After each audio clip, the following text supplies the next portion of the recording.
Muito bem, nós estamos gravando mais um vídeo e eu queria falar para você que a partir dessa semana nós estaremos fazendo vários estudos, principalmente em relação à nossa salvação. Nós vamos falar sobre o arrebatamento, sobre os falsos profetas, que quando o Senhor Jesus ele foi perguntado, pelos discípulos, os discípulos perguntaram para Cristo quando seria a sua volta, a sua vinda. Ele disse que vede que ninguém vos engane, porque aparecerão muitos falsos profetas, muitos falsos cristos. Então, ele deu a dica que um dos sinais mais fortes da sua vida seria o surgimento de falsos profetas. E esses falsos profetas mudariam todo o evangelho, eles perverteriam o verdadeiro evangelho. E nós estamos vivendo esse tempo, o tempo do fim. Porque o que se tem feito com o evangelho de Cristo é algo que não tem explicação. As pessoas têm usado o evangelho para se beneficiar a si mesmo, para se enriquecer. Tem usado o evangelho para usar as pessoas. A boa fé que as pessoas às vezes têm de vir aos templos, às denominações, para buscar a Cristo. E infelizmente, pessoas movidas de ganância, de avareza, com uma mente totalmente deturpada em relação às coisas de Deus, têm se beneficiado do evangelho para enganar essas pessoas. Então, este foi um sinal. E nós estamos vendo isso com os nossos próprios olhos. Olha o que diz aqui no livro de Mateus, capítulo 24, no versículo 24. Aliás, vamos ler o versículo 24. Vamos ler. Diz assim. Leia comigo, para você entender. Olha o que fala aqui. Isso aqui, se você ler a passagem toda, é uma pergunta que os discípulos estão fazendo para Cristo. E Jesus respondeu para eles o seguinte, sobre a sua vinda. Ele disse assim, olha o que ele disse. Aparecerão falsos cristos e falsos profetas, que realizarão grandes sinais e maravilhas, para, se possível, enganar até os eleitos. Então você veja que a coisa é tão séria que Jesus disse, se possível, enganariam até os eleitos. A mentira, ela é tão grande que se passa pela verdade.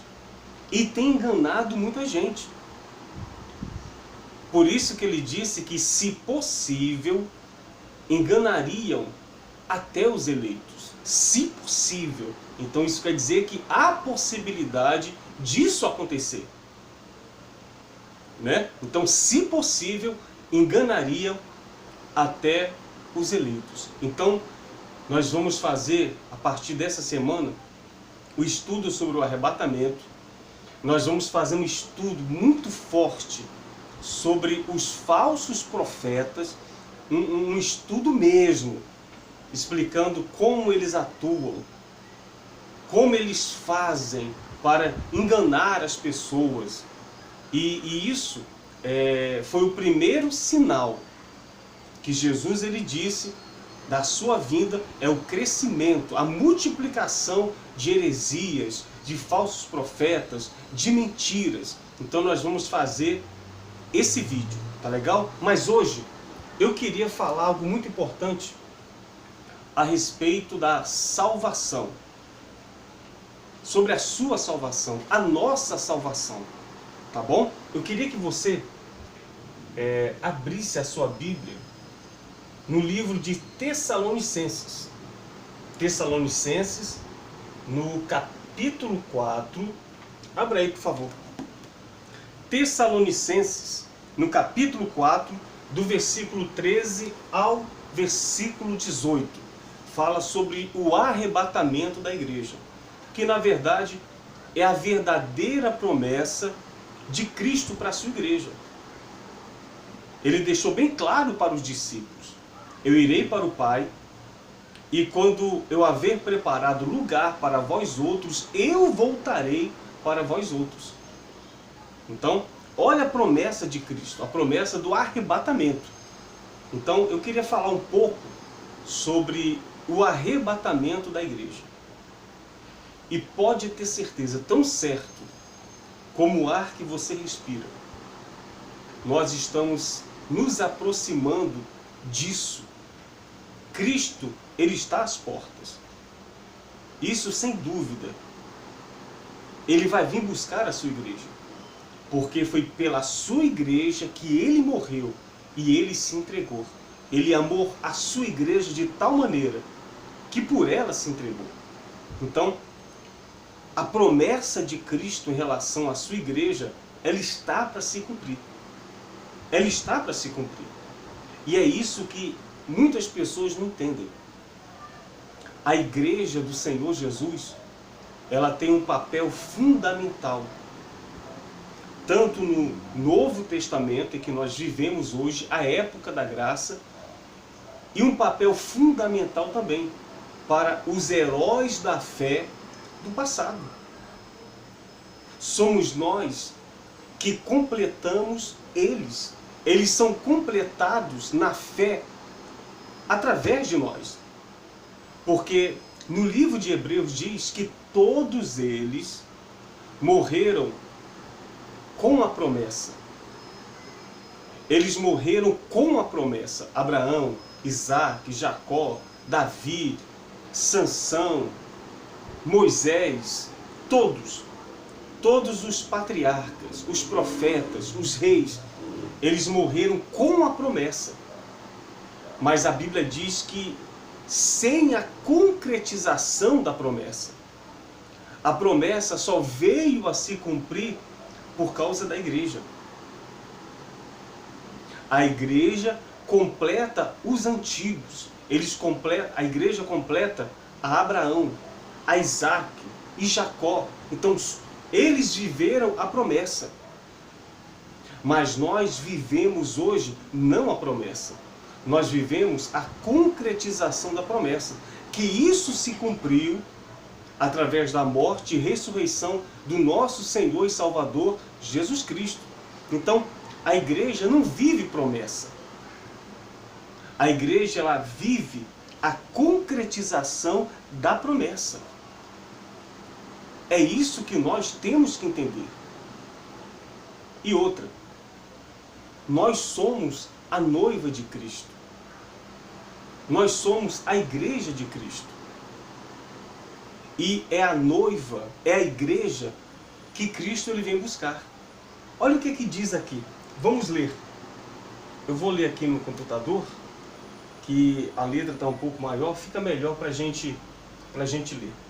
Fala assim: não quero, porém, irmãos, que sejais ignorantes acerca dos que dormem, para que não vos entristeçais como os demais, que não têm esperança. Porque se cremos que Jesus morreu e ressuscitou, assim também aos que Jesus dormem, Deus os tornará a trazer com ele. Dizemos-nos, pois, isto pela palavra do Senhor, que nós, os que ficarmos vivos pela vinda do Senhor, não precederemos os que dormem. Olha que maravilha. Ele está dizendo aqui que aqueles que morreram em Cristo, com certeza, eles não estão mortos. Fisicamente morreram, mas espiritualmente eles estão vivos. E a verdade é que o corpo está sepultado, mas a mente, o espírito, a alma, na verdade, já está com Deus. É exatamente isso. Somente o corpo foi sepultado, mas a pessoa, ela permanece viva. É isso que ele quer dizer aqui. E ele diz mais aqui, ó. Vamos ler. Dizei-vos, pois isto pela palavra do Senhor, que nós, os que ficarmos vivos para a vinda do Senhor, não precederemos os que dormem. Olha que maravilha. Já pensou? Na vinda de Cristo, e nós estivermos vivos, de maneira nenhuma passaremos pela morte física. Não veremos a morte de maneira nenhuma. E você sabe que existem duas pessoas que a Bíblia relata diretamente que aconteceu isso. Eles não viram a morte física, que foi Enoque, que a Bíblia diz que ele andava com Deus e Deus o levou para si, e Elias, que foi arrebatado aos céus. Então, aqueles que dormem em Cristo, eles estão vivos, porque assim como Cristo ressuscitou, eles também ressuscitarão. Preste atenção para você entender. A Bíblia diz que nós, aqueles que estão vivos na época da vinda de Cristo, de maneira nenhuma precederão a morte. Aí continua falando aqui. Porque o nosso Senhor descerá do céu com alarido, e com voz de arcanjo, e com a trombeta de Deus. E os que morreram em Cristo ressuscitarão primeiro. Então, você vê que a Bíblia é bem clara. Isso aqui não tem dúvida. Aqueles que morreram em Cristo, eles ressuscitarão primeiro. Vamos ler. Depois nós, os que ficarmos vivos, seremos arrebatados juntamente com eles nas nuvens, ao encontro do Senhor nos ares. Assim estaremos para sempre com o Senhor. Então, olha só. Aqueles que dormem em Cristo, aqueles que morreram em Cristo, eles ressuscitarão primeiro. Depois nós, os vivos, seremos arrebatados e nos encontraremos com Ele nos ares. Então, olha a promessa de Cristo. É para isto que nós temos que lutar. Não importa as suas lutas, os seus problemas, não importa o que você tem passado aqui neste mundo. Porque Jesus deixou bem claro que no mundo teríamos aflições, mas que nós não temêssemos, porque Ele venceu o mundo. Então, Cristo ele não nos prometeu uma vida de maravilhas.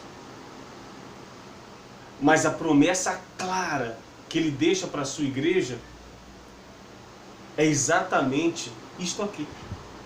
É a sua vinda, é a volta do Senhor Jesus Cristo para buscar a sua igreja, para buscar os fiéis. E pode ter certeza que em meio a tanta mentira, a meio a tantos falsos profetas, a tantos falsos pastores, em meio a tanta deturpação da Bíblia, em meio a tanta gente inspirada pelo diabo que está em cima do altar de várias denominações, mas a igreja de Cristo é intocável. A mentira não pode vencê-la. Os falsos profetas não podem vencê-la, porque o plano de Deus em relação à sua igreja vai se cumprir. Não existe ninguém que possa impedir que o plano de Deus em relação à sua igreja se cumpra. E pode ter certeza no que eu vou dizer aqui para você. Existem milhares de pessoas ainda que estão dentro de várias denominações que não pregam a verdade, cheio de heresias, de mentiras. E são pessoas que fazem parte da igreja de Cristo. E pode ter certeza que o próprio Deus vai tirá-la desses lugares, vai despertá-la, vai abrir os olhos. Porque o que falta para Cristo voltar? O que falta? Guerras. Quanto tempo já existem guerras? Fome, peste, tudo isso já tem acontecido. A pregação do Evangelho, com certeza, o Evangelho já foi pregado praticamente, ou já foi pregado nos 4 cantos dessa terra. O que falta então? O que falta? A Bíblia diz, no livro de João, que o próprio Senhor Jesus reunirá as suas ovelhas. E elas ouvirão a voz do seu pastor, que é Cristo. E de maneira nenhuma elas ouvirão a voz do estranho. Então a igreja de Cristo, ela está despertando aqueles que ainda estão em várias denominações, ouvindo um evangelho deturpado, heresias, elas estão despertando. E elas vão ouvir a voz única e exclusivamente do verdadeiro pastor, que é o Senhor das nossas almas, que é o Senhor da nossa vida. E elas vão despertar, e de maneira nenhuma elas vão ouvir a voz do estranho, mas simplesmente elas vão ouvir a voz do verdadeiro pastor, do verdadeiro Senhor, que é Cristo. Então, o que falta para ele vir buscar a sua igreja? O que falta? Porque a Bíblia, ela tem se cumprido. O que falta então? É isso que nós vamos falar durante essa semana, decorrente aos nossos estudos que vamos fazer para que haja um avivamento da igreja. Tá? Então, o primeiro sinal é este: os falsos profetas. E Jesus, ele disse que por se multiplicar a iniquidade, o pecado, olha o segundo sinal, visível, a multiplicação da iniquidade, o amor de quase todos se esfriaria. Então, são duas coisas que Jesus nos deixou para que possamos ficar apercebidos. A multiplicação de um evangelho mentiroso, que não é o evangelho de Cristo, e o esfriamento do amor. Porque ele disse, deixou bem claro: ame a Deus sobre todas as coisas e o teu próximo como a ti mesmo. Esse mandamento, ele garante a nossa salvação, porque ele é fundamental e cobre todos os outros mandamentos. Ame a Deus sobre tudo e o teu próximo como a ti mesmo. Então, são 2 aspectos que nós temos que analisar e ficarmos apercebidos à vinda de Cristo, que é os falsos profetas que têm invadido os templos, as denominações, que têm pregado para multidões, que têm feito cultos com 10 mil, 20 mil pessoas, que têm atraído multidões para eles. E o amor que tem esfriado de quase todos. Por isso que a igreja de Cristo, ela tem que permanecer ativa, viva. Por isso que ele disse que, se possível, enganariam os próprios eleitos, os próprios escolhidos. Então, fique atento, porque a vinda de Cristo é certa. Isso você pode ter certeza. A vinda dele é certa. Ele disse que vai ser como um abrir e piscar de olhos. Como um abrir e piscar de olhos. Então, vigie. Eu queria que você lesse a parábola das 10 virgens, porque nós estaremos falando sobre isto no próximo vídeo, que nós vamos colocar sobre a salvação. Nós vamos falar sobre as 10 virgens, que ali está o ponto principal do arrebatamento da igreja e daqueles que serão salvos. Tá bom então? Então essa mensagem é para a igreja. Vigie a sua vida. Não perca a sua salvação por nada. e busque-o, porque ele diz que ele está perto daqueles que o buscam de toda a sua alma e de todo o seu coração. Tá legal? Então, que Deus abençoe a todos. Se você gostou desse vídeo, dê um ok, compartilhe para os seus amigos, para os obreiros, para a igreja, para aqueles que não são convertidos. Compartilhe para o máximo de número de pessoas possíveis, para que eles possam conhecer o verdadeiro Evangelho e eles possam conquistar também a sua salvação. Tá bom assim? Se você está passando por lutas, por problemas, ou você está desacreditado do Evangelho, porque talvez você estava em uma denominação que você foi enganada, iludida, e você talvez hoje não acredite mais em nada, e você precisa da nossa ajuda. Nós estamos aqui para ajudá-los. Tá legal? Se você precisa da nossa ajuda, entre em contato com a gente. Nós vamos deixar na descrição aqui do vídeo o nosso e-mail, o nosso telefone. Liga pra gente, mande uma mensagem. Pode ter certeza que nós vamos ajudá-los. Você, obreiro, nós temos recebido mensagens de vários obreiros, de pastores, de esposas de pastores, de jovens, de membros, que muitas das vezes estão perdidos, porque passaram anos praticando o Evangelho e eles descobriram que estavam sendo somente enganados e usados. E hoje eles estão sem rumo, sem direção e não sabem o que fazer. Então, nós queremos ajudar você. Tá legal? Que Deus abençoe a todos. E eu espero que esse vídeo tenha lhe ajudado. Tenha forças e busque-o, porque a sua salvação é a verdadeira promessa que Cristo ele fez para a sua igreja. Que Deus abençoe a todos, em nome do Senhor Jesus.